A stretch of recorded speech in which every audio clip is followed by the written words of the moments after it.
강제 경매, 임의 경매, 집행권원이라는 말, 무인료 사건이라고 자주 이렇게 언급이 되는데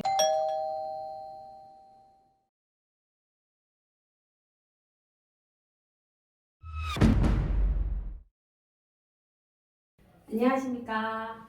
미소 경매 TV입니다. 이번 시간에는 경매를 하시면서 자주 듣지만 명확하게 무슨 뜻인지 모르겠는 대표적인 용어들만 한번 모아보았습니다. 주요 용어들을 여러분들께서 아시게 된다면 경매 공부하시는데 훨씬 더 큰 도움이 되실 거란 생각이 드는데요. 먼저 여러분들 강제 경매, 임의 경매 굉장히 자주 들으시지만 무슨 차이인지 궁금해 하실 텐데요. 변호사님, 네. 이 둘 간의 차이가 무엇인지 좀 선명한 답변 부탁드리도록 하겠습니다. 강제나 임의냐의 구분은요, 채권자가 갖고 있는 권리가 뭐냐에 따라서 구분이 됩니다. 그래서 경매 신청한 채권자가 갖고 있는 집행 권한을 가지고 채무자의 재산을 갖다가 경매를 신청했다 그러면 강제 경매 사건이 되는 거고요. 채권자가 갖고 있는 권리가 대표적인 게 저당권입니다. 아마도 은행이 대표적인 그 채권자가 되겠죠. 그런 저당권자라든가 전세권자라든가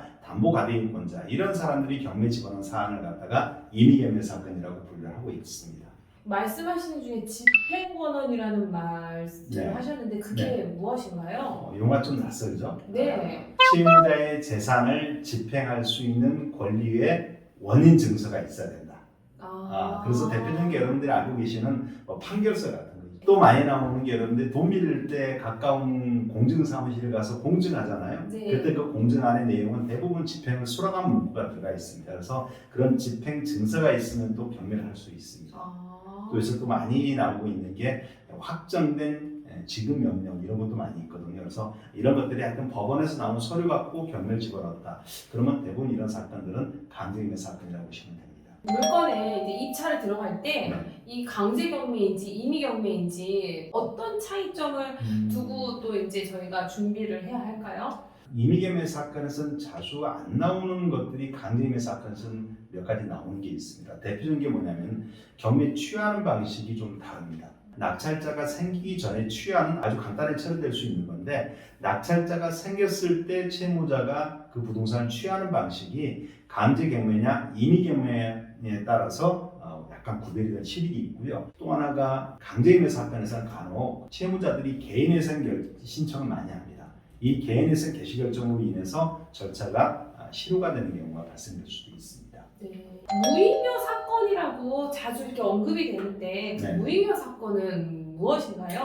이걸 알기 위해서는 여러분들이 이제 우리 그 민사집행법의 대원칙인 잉여주의를 좀 아셔야 됩니다. 간단히 얘기하면 잉여라는 건 남는 돈이 있어야 된다는 얘기거든요. 채권자가 채무자의 재산을 갖다 팔아갖고 자기 채권을 만족을 하기 위해서 경매가 시작이 되는 거지 않습니까? 네. 그런데 막상 모든 뚜껑을 열어서 경매를 진행해 보니까 경매 신청한 채권자는 그 매각되는 부동산에서 받아갈 돈이 하나도 없는 거예요. 그러면 안 된다는 거예요. 경매 신청한 채권자는 매각되는 부동산에서 1원 하나라도 반드시 배당받아야 됩니다. 이게 바로 잉여주의 대원칙이라는 얘기죠.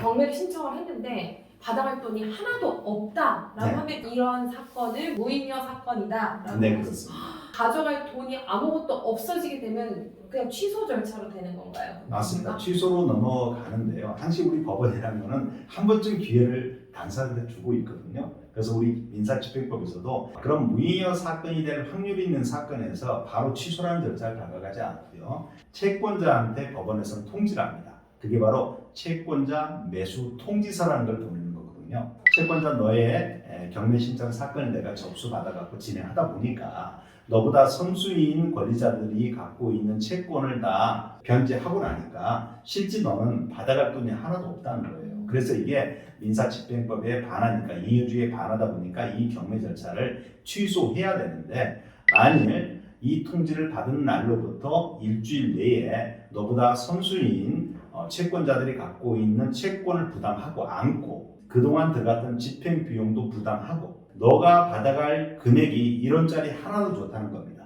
그걸 가산해서 그걸 합해서 우리 법원에다가 매수 신고를 한다 그러면은 우리 법원에서는 이 절차를 갖다 취소 안 하고 진행시켜 주겠다는 얘기입니다. 제가 지금 채권자 매수 통지라고 그랬지 않습니까? 네. 그래서 채권자 매수니까 채권자 우선 매수라고 혼용하시는 분들이 계십니다. 절대로 채권자들한테는 우선 매수권이 없습니다. 원래는 절차를 취소라는 절차를 밟아가야 되겠지만은 채권자가 매수 신고한다 그러면은 매각기를 잡아서 진행시켜 주겠다는 의미지 채권자한테 매수 신고한 금액으로 매수인 자격을 주겠다는 얘기가 아니죠. 그러면은 마지막으로 임여주의에 대해서 조금 보태어서 좀 설명해 주실 거 혹시 있으신가요? 그럼 과연 채권자가 우선 매수 신고한 금액이 법원에서 공고할까요? 안 할까요? 그래도 공고해 줘야 되지 않을까요? 당연히 해야 됩니다. 왜냐하면 아까 제가 말씀드린 대로 채권자가 매수 신고했다 해서 채권자한테 바로 매수인 자격을 주는 게 아니라 그랬죠. 만약 임차자들도 그 부동산에 관심이 있는 분들 그러면 참여할 수가 있다는 거죠. 단 법원에서는 채권자가 매수 신고한 금액을 갖다가 매각 물건 명세서 소위 매물서에다가 비굴안에 적게끔 되어 있습니다. 만약 1억 원의 매수 신고 금액을 신고했다 그러면은 1억이란 금액을 갖다가 채권자 매수 신고 있음하고 공고하게끔 되어 있습니다. 그럼 입찰 들어간 사람은 1억의 채권자가 매수 신고했기 때문에 아무리 최저 매각 가격이 8천만 원일지라도 1억 이상을 써야만 입찰자가 낙찰받게 되겠죠. 이런 부분들을 놓치지 않고 좀 주의 깊게 봐야 되겠네요. 이런 것들을 확인하려면 매각 물건 명세서를 살펴봐야 한다는 말씀이신 거죠? 그렇죠. 상당히 중요한 자료 중에 하나입니다. 오늘 이렇게 해서 경매에 관련된 중요한 용어들을 살펴보았습니다. 여러분들 어떻게 도움 되셨는지 모르겠습니다. 도움이 되셨다면 구독, 좋아요 부탁드리도록 하겠습니다. 시청해주신 여러분 모두 감사합니다.